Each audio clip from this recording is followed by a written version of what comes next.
है। मैं AV engineers private limited Chandigarh से सेल्स एंड प्रोजेक्ट इंजीनियर हूँ।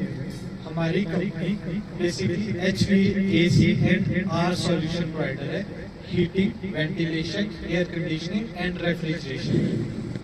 तो ये हमारी कंपनी के MD है, इनका नाम है मिस्टर अमित मुंजाल जी, मैनेजिंग डायरेक्टर।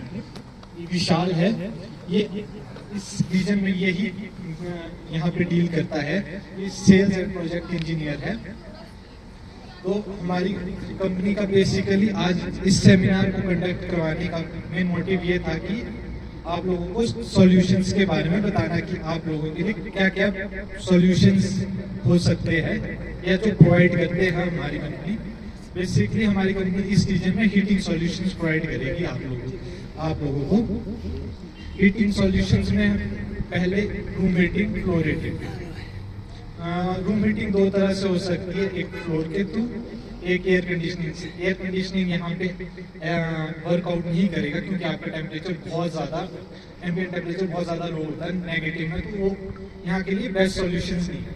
जो आपके लिए बेस्ट सॉल्यूशन है इस रीजन में हीटिंग के लिए, वो होगा फ्लोर हीटिंग। फ्लोर हीटिंग भी बेसिकली 2 टाइप से होती है, एक होती है इलेक्ट्रिक केबल, एक होती है hydraulic, bye means of water. उसमें वाटर के थ्रू हीटिंग करते हैं, बाहर हीट पंप्स वगैरह अरेंज होते हैं, फिर हीट पंप्स के साथ बूस्टर पंप्स लगते हैं, मैनीफोल्ड लगते हैं, फिर वो वहाँ पे हीट पंप्स वाटर को हीटअप करेंगे, फिर वो बूस्ट पंप्स के थ्रू, मैनीफोल्ड के थ्रू आपके रूम में सर्कुलेट करवाएंगे ताकि आपके फ्लोर का टेम्परेचर राइज हो जाए। और सिमिलरली इलेक्ट्रिक फ्लोर हीटिंग भी वैसी होती है, उसमें रेजिस्टेंस केबल्स पड़ती है जो हमारी कंपनी डैनफोर्स की यूज करती है। डैनफोर्स की केबल जो होती है उसकी 20 ईयर्स की वारंटी होती है, और उसको करने के लिए क्या होता है, बेसिकली जो आपका फ्लोर होता है उसके ऊपर पहले इंसुलेशन शीट्स पड़ेगी ताकि जो आपका टेम्परेचर है वो सिंक डाउन ना हो पाए फ्लोर में नीचे। हमें क्योंकि फ्लोर में रूम में टेम्परेचर चाहिए, बॉटम में नहीं चाहिए, तो उसके लिए पहले हम इंसुलेशन शीट्स ले डाउन करेंगे। इंसुलेशन शीट्स के ऊपर पतला सा नेहरू 2 से 3 mm का सीमेंट का होगा, उसके ऊपर केबल्स ले डाउन होगी। केबल्स ले डाउन होने के बाद जो आपने कनेक्शन देना है उसके लिए इलेक्ट्रिक, वो स्विच लगेगा एक, उसके साथ थर्मोस्टेट लगेगा, और थर्मोस्टेट से एक सेंसर ग्राउंड में। अगर आप डिजिटल थर्मोस्टेट यूज कर रहे हैं, अगर आप एनालॉग यूज करते हो तो वहाँ तब सेंसर नहीं पड़ेगा, फिर वो खुद ब खुद जो थर्मोस्टेट में सेंसर होगा लगा वो सेंस कर लेगा रूम टेम्परेचर। फिर जब केबल ले डाउन होगी, वो ऐसे एग्जैक्ट में केबल ले डाउन होगी पूरे फ्लोर में आपकी, उसके ऊपर आप फिर कंक्रीट भी डाल सकते हैं, सिंथेटिक वुड डालना है तो सिंथेटिक, पर प्योर वुड नहीं यूज हो पाएगा उसके ऊपर, क्योंकि प्योर वुड प्रॉपर इंसुलेटर होता है, वो वर्क नहीं कर पाएगी फिर आपकी हीटिंग सिस्टम। प्योर वुड क्या होता है जो फ्लोरिंग लगाते हैं वो? प्योर वुड, अच्छा। जो सब देवदार की लकड़ी, कोई भी किसी तरह की प्योर लकड़ी जो वो नहीं लगेगा, वो नहीं लगेगा। आप वो लगा सकते हैं, पैक शीट्स वगैरह आती है जो फ्लोरिंग लगता है, जो फ्लोरिंग वो लग सकता है, टेक्सचर शीट्स वगैरह लग सकती है, उस पे वर्क करेगा। जो प्योर वुड होगा उस पे नहीं करेगा। हाँ जी, हाँ जी। कितना उठेगा फ्लोर फिर इससे? सर फ्लोर वैसे 3 इंच तक इलेक्ट्रिक हीटिंग से होती है, 2.5 से 3 इंच। हाइड्रोलिक में भी सर थोड़ा सा ज्यादा हो जाता है, 1 इंच उठेगा सिर्फ, जो आप नॉर्मल फ्लोर करते हैं उससे 1 इंच एक्स्ट्रा होगा, अच्छा बाकी 2 इंच तो आपको करना ही है। अच्छा। नेहरू तो पड़ेगा ही ना, क्योंकि सर आप टाइल्स पंप्स लगते हैं, पर इलेक्ट्रिक के केस में ऐसा कुछ नहीं। इलेक्ट्रिक के केस में आपका सीधा एक रूम में केबल्स ले डाउन हुई, थर्मोस्टेट लगा, आपने कनेक्शन दिया, और फिर आपके यहाँ पे विंटर्स में एक प्रॉब्लम हो रहा है कि पाइप्स वगैरह फ्रीज हो जाती है, उसके लिए सॉल्यूशन आता है। उसका केबल होती है सेल्फ लिमिटिंग केबल, वो पाइप्स के ऊपर रोल भी की जाती है। अगर पाइप की विड्थ कम है तो उसको डायरेक्टली पाइप के ऊपर स्ट्रेट मूव भी करवाया जाता है। उसमें ऐसा होता है कि केबल्स ले डाउन होगी जहाँ पे आपका सोर्स है, जैसे टैंक्स वगैरह, टैंक टू टैप पूरी की पूरी उस लेंथ में जहाँ से पाइप्स रन हुई है उसके ऊपर केबल ले डाउन होगी, उसके ऊपर केबल्स लगेगी, केबल्स की इंसुलेशन लगेगी, उसको कोल्ड इंसुलेशन बोलते हैं। कोल्ड इंसुलेशन उसको कवर करेंगे, जहाँ से वो पाइप के ऊपर से केबल रन हुई है उसके ऊपर कोल्ड इंसुलेशन दिखाएंगे भी सब। इस तरह की इंसुलेशन लगती है पाइप के ऊपर। ये पाइप होगी, इसके ऊपर केबल लगेगी। वो अगर आपकी विड्थ ज़्यादा है तो केबल रोटेट होगी, अगर आपकी नॉर्मल विड्थ है 1.5 इंच आधे इंच की तो इसमें डायरेक्टली हम मूव कराएंगे along the length of the pipe. फिर उसके ऊपर ये वाली इंसुलेशन लगती है ताकि आपका टेम्परेचर मेंटेन रहे, जो केबल को मेंटेन रख पाए। फिर इसके ऊपर एक एल्यूमिनियम टेप और लगती है क्योंकि ये सनलाइट से खराब हो जाती है गोल्ड इंसुलेशन, इसको प्रोटेक्ट करने के लिए। क्योंकि अगर आप इसको खुले में रखोगे तो ये खराब हो जाएगी, ऐसा लगेगा कि जल्द ये मेल्ट डाउन होती है। इसको प्रोटेक्ट करने के लिए एल्यूमिनियम लगती है, एल्यूमिनियम टेप लगती है ऊपर से।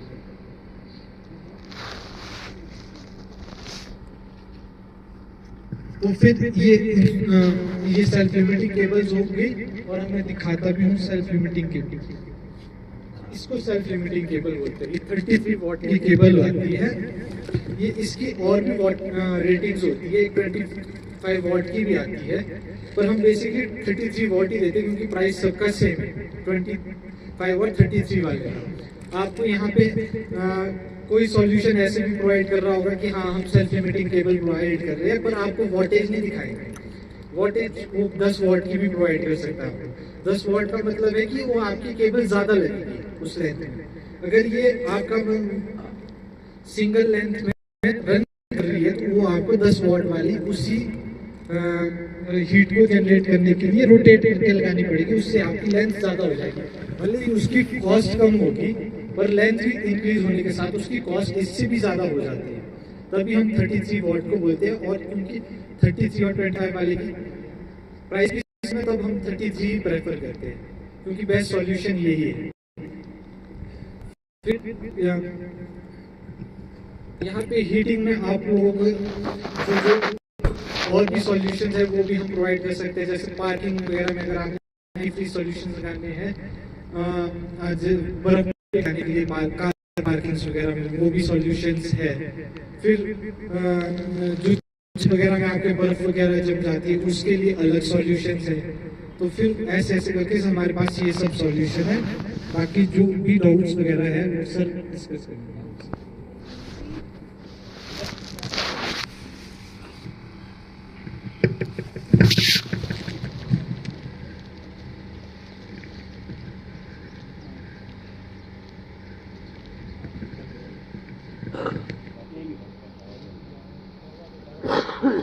नमस्कार जी, मेरा नाम अमित मुंजाल है।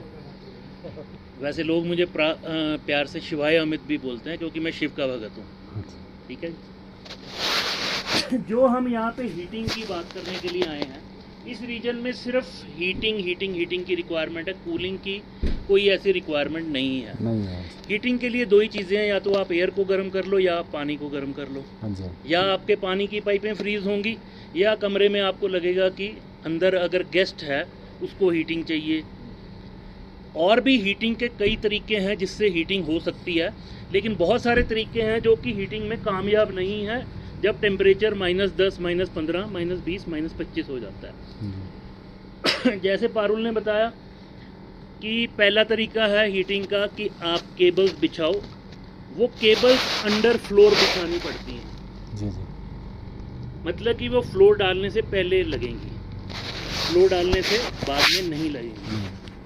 अब मान लो आपने फ्लोर डाला हुआ है और बाकी का रूम नहीं तैयार, तो क्या करोगे आप?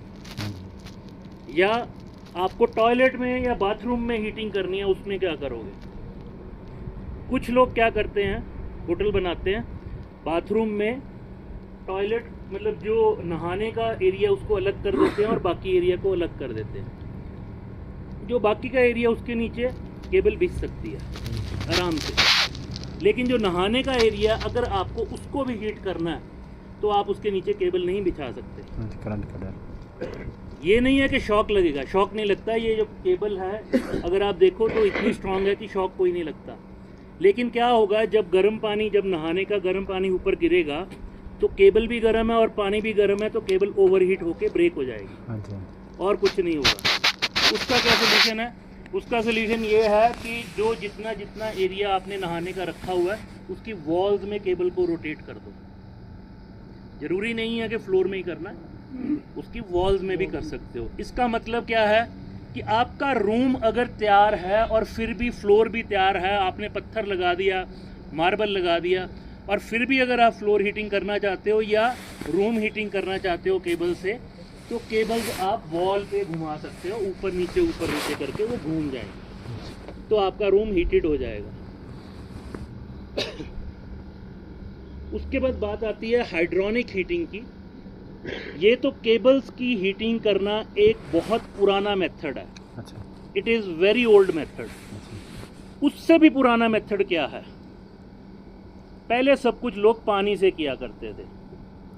पानी लेके आए, पानी को गर्म किया, चूल्हा जलाया, लकड़ी लगाई, आग लगाई, पानी गर्म हुआ, नहा लिए। आजकल क्या हो गया, गीज़र आ गए, सोलर गीज़र आ गए एंड बहुत कुछ आ गया ऐसा। अब उसमें एडवांस टेक्नोलॉजीज़ बहुत सारी आ गई हैं, जैसे कि लेटेस्ट में देखा जाए तो जो बॉयलर्स हुआ करते थे, वो बॉयलर सब लोग कहते थे बड़े इनएफिशिएंट हैं, कारण उसमें हीटर लग जाते थे। मान लो 50 किलोवाट के हीटर लग गए और पानी गर्म हो रहा है 1 घंटे में, तो 50 किलोवाट बिजली फूक गई।